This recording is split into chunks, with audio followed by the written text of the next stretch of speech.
Hello friends, I'm Dr. Yasha Pandey. I'm working as a consultant and gynecologist at Patel Nagar branch of Indra IVF, New Delhi. So today I will be speaking about female infertility, its causes and its management options. So for a layman or for a general crowd, what do we understand by infertility? Infertility can be understood, let us say, if a couple has been trying for conception and more than a year has passed, they have not been using any measures of contraception and yet they are unable to conceive. So, such kind of couples can be termed as infertile. And if a woman is aged more, if her age is more than 35 years, then the diagnosis of infertility can be made earlier and the treatment plan can be initiated early. So, for such women, even at the end of 6 months, if they have been trying and are unable to conceive, then we can term them as infertile and we can make the treatment plan earlier on for such women. So, the infertility can be either male or it can be female. Today, we will be focusing on female infertility. Now, coming to what can be the causes of female infertility, the most primary cause that can be seen very often is ovulation disorders. So, what do we understand by ovulation? It is the release of an egg from the ovary in each menstrual cycle. Second cause can be the structural defects of the female reproductive tract. And thirdly, if no cause can be ascertained or no defined cause can be seen, then we term it as unexplained infertility. Now, if the age of the woman advances, as we all know, the ovarian pool or the ovarian reserve goes on declining. For such women, it becomes difficult for them to conceive, it becomes difficult for them to get pregnant. So as the woman's age goes on advancing, the ovulation pattern becomes defective. That is also due to declining number of eggs and it makes it difficult for such women to conceive. Also due to changing hormonal status of the body and due to lack of exercise, due to stress, due to declining ovarian pool, all these can be causes that a woman cannot conceive, she is unable to get pregnant and is generally termed infertile. Now, there can be other causes as well, like we discussed before. There can be structural defects of the female reproductive tract. Sometimes these are defined from birth itself. Sometimes these are acquired in the woman's life. Sometimes they can involve the uterus, or sometimes they can involve the tubes as well as the ovaries. So these structural defects may be, as I mentioned, they can be sometimes born when the woman is born. They may be present from the time of birth. They can be septate uterus, they can be uniconvate uterus. These are various conditions which sometimes we either may have heard of or sometimes we may have gone through some relatives' reports. So we would be knowing that yes, these conditions also exist which may cause patterns of infertility in these women. Now, various causes which can be acquired through life, some of them are fibroids or let us say myomas, if you all may have heard of. So what is a fibroid or a myoma? It is just an outgrowth or it is a benign tumor of the uterine wall. And yes, it does hamper the implantation of the fertilized egg, or sometimes if the fertilized egg is implanted, it does not let it develop or it may result in abortions or miscarriages. So such kind of disorders also do exist. Sometimes the tubal factors may be present, such as due to previous surgeries or due to infections or sometimes due to sexually transmitted diseases also known as STDs. Sometimes these can be the cause which may cause kinking of the tube. They can cause adhesions, they can cause tubal scarring.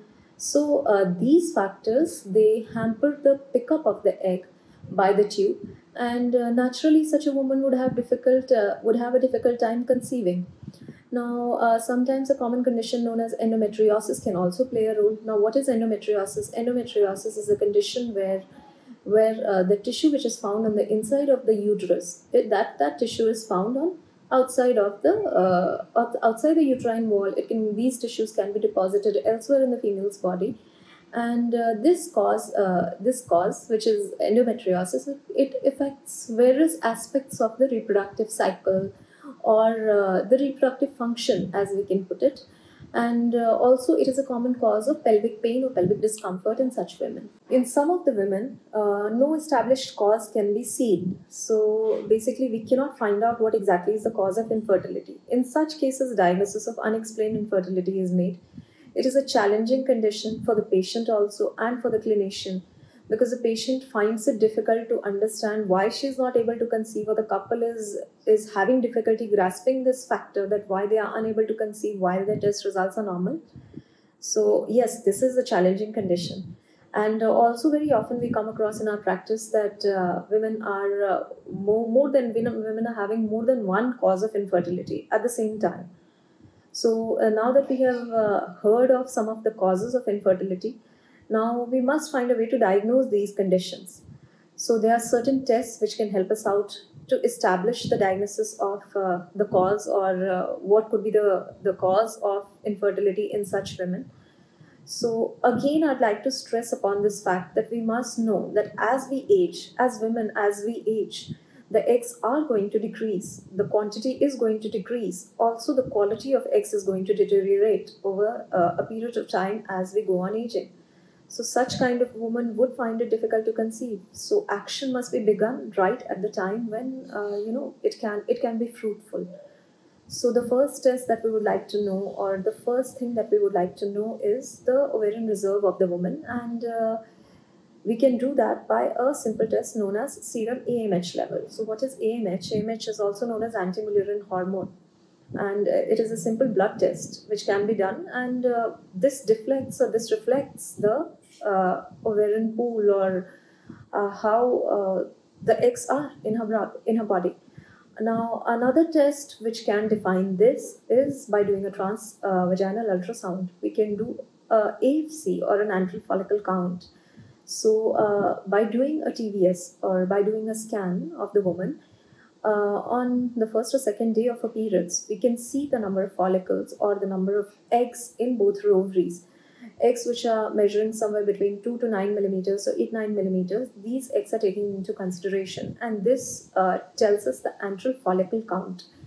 So now that we have known the ovarian reserve of the patient, we have seen for her AFC, we have seen for her AMH, we must need to establish whether the woman is ovulating or not.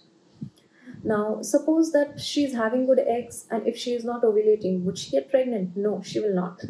So it must be established that she is having ovulatory, or she is having anovulatory cycles. There are many conditions which may cause anovulation as well. So to establish ovulation, there is a test known as follicular study and follicular monitoring, or follicular study. This can be performed on the woman by doing transvaginal ultrasound and seeing the size of the dominant follicle, or following its course over days till the time of its rupture. Once the dominant follicle ruptures, we know that she is having ovulation, and this is a direct visualization of the ovulation. Now, there are certain other tests as well, but those are more indirect in nature. A luteal phase serum progesterone level may reflect whether ovulation has taken place or not.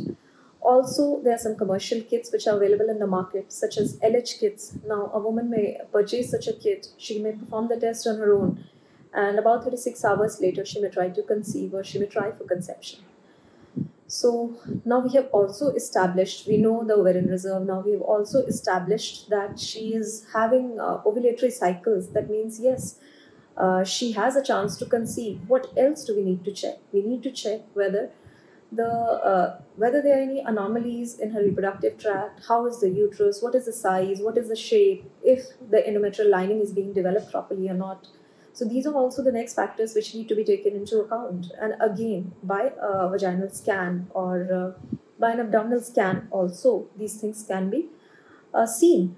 So if, like we had mentioned before in this, that if she is having some malformations of the uterus, which might be present from birth, or she may have some disorders such as fibroids, these things can be caught on an ultrasound scan. So certain conditions known as septate uterus and uniconvate or biconvate uterus also exist, which may hamper the implantation process. These are defectively shaped uterus with defectively formed uterine cavities. In a septate uterus, there's a septum which is present in between the uterus, which may be either a partial septum, or it might be a complete septum. Then there may be a uniconvate uterus in which only one half of the uterus is developed, or a biconvate uterus where there are two halves of the uterus. So these are certain conditions which we need to deal with. prior to trying to get her pregnant, or which might be a cause as to why she's not being able to conceive. Also, if there are fibroids, like we mentioned earlier, these are acquired disorders, and they might be present in the uterine wall somewhere. So these are benign tumors, though, but depending on their size, their location, they do hamper with the fertility process. If there is a submucous fibroid, or let us say there is an entity known as endometrial polyp, if such kind of factors are present, then she will find it difficult to conceive. Yes. Now we have also seen the uterine wall, and we have established how is the uterine lining. By again a transvaginal ultrasound, we can get to know if the uterine lining is good in pattern, what is the quality of the lining, what is the thickness, and what is the pattern of the uterine lining. We can assess that yes, she will be able to conceive or not. So after assessing the uterus, we do need to assess the tubes also. So how will we be able to assess the tubes? That is a simple test known as HSG test, or a hysterosalpingography. This is a test which can be performed at a diagnostic center, or in any good hospital, and it can be performed after her menses, let us say on period day 7th, 8th, 9th, or probably 10th, and she can take this test. So what actually is done is a dye is inserted into the cervical canal, and the flow of the dye through the uterine cavity, if the tubes are open, yes, through the course through the uterine, from the uterine cavity through the tubes, and then consequently the spill into the abdominal cavity or the peritoneal cavity is then noted by taking serial X-ray films. So this also tells us about the uterine shape. So yes, we can come to know whether the tubes are patent or not by doing this test. Now once we have established the tubal status, now we have made the diagnosis of all these things. Now we must go about formulating a treatment plan. So how should we go ahead by making the treatment plan for such a patient? Now, if a patient is coming to us with the cause of infertility defined, then we try to treat the cause. We try to eliminate whatever is not good, and we try to take the treatment forward. So if the patient is young, if the patient is having normal tests, if the patient is married for not a very long time, then initial treatment plans may be offered, and suppose she is not ovulating, then we may just assist her with her ovulation, or we may just assist her with her fertility. Now suppose a woman is not ovulating, then certain medicines are given to help her ovulate. They may be started from day 2, such as letrozole or clomiphene citrate. These tablets may be started from day 2 of her periods. She has to take them for the next 5 days, and again she has to follow up for follicular monitoring, so that we can follow the course of the dominant follicle, and again up to the time of ovulation, or up to the time of the egg rupture, it can be documented. And then a treatment plan further can be advised to the patient, whether once the ovulation has taken place, whether she would go for timed intercourse, or whether she would go for an IUI cycle. These kind of treatment decisions can be taken or discussed with the patient. Now once we have done the ovulation induction with letrozole, or let us say clomiphene citrate, and we are offering for IUI. What is IUI? IUI is known as intrauterine insemination. It is a process in which we will be doing ovulation induction with either of these drugs, as we mentioned above, and we will be doing follicular monitoring, and we will be seeing for the egg rupture, and then the husband semen, or the donor semen, is prepared and washed, and the washed semen is then inserted into her uterus a little higher. So this will be intrauterine insemination. Now when we do ovulation induction, and if the patient is not responding with clomiphene citrate, or if she is not responding with the other drug like letrozole, then sometimes gonadotropin injections may be given, and this can also help her to ovulate. Also, when sometimes the diagnosis is not very clear, sometimes a gynecologist or your treatment plan may include a suggestion of hysteroscopy and laparoscopy. A diagnostic hysterolab may be suggested to some patients, just to know the cause. Sometimes the cause is not established. So that is also directly seeing all these affected organs, such as the uterus, the tubes, and sometimes tubal kinking, sometimes peritubal adhesions, sometimes endometriosis. These causes may be diagnosed through your diagnostic histrolab also. So these kind of treatment options are also given if a very prominent cause has not been found. Now, once we have gone ahead with all these things and we have taken, let us say the patient has taken multiple cycles of IUIs also, or prior in the past might have taken ovulation inductions with various agents and has had no success, then it is time that the clinician tells you that, the various options that you have chosen sadly have not worked for you, and you need to plan ahead. As in, if something is not working, we cannot keep doing the same thing and hoping for a result. So we have to do something different. In such a case, then a higher form of therapy should be suggested and the patient should be taken on board with the treatment plan. And yes, a higher form of therapy should be suggested in such kind of patients. So what can be again suggested to these kind of patients who have had IUIs, who have had ovulation induction? So we can then suggest them a more advanced form of therapy, which is nothing but IVF, known as test tube baby, or known as in vitro fertilization. So friends, as you may have heard of, you may have heard some of your relatives undergoing this kind of a procedure. It is an advanced form of therapy, yes, with a better success rate than an IUI or ovulation induction and timed intercourse, yes. So in vitro fertilization is the last form of therapy that we offer to such kind of patients who are unable to conceive. So when you're a patient, you must choose a center which has good results, which has good clinicians, which has good doctors, and a good embryology backup, a good embryologist team with a good number of experienced years ahead of them. So such kind of a center should be preferred, because this naturally has an effect on your result. So what is IVF? IVF, also known as in vitro fertilization, is when we take the male's gamete and the female's gamete outside, and we fuse them outside to form an embryo, and the embryo is then developed and its growth is noted in an external environment in the embryology lab. And then this formed embryo, if it's of good grade, then it is frozen, and then in the subsequent cycle, frozen embryo transfer is performed. So this process is known as in vitro fertilization. One step ahead of in vitro fertilization is when each and every egg is injected with a good sperm or a viable sperm by a process known as ICSI, or intracytoplasmic sperm injection. So this is a more advanced approach to the same therapy, and this also yields good results. So yes, these are the treatment options for any couple who is facing the problem of infertility.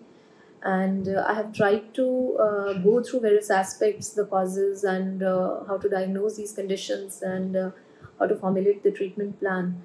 So I'm hoping that I have been able to answer some of your questions, or I have been able to just shed light upon some of these things that you might have faced or you might have heard of. And should you have any problems regarding these things, should you have any reports that you want to share with us, or if you have any other questions, then you may just contact us.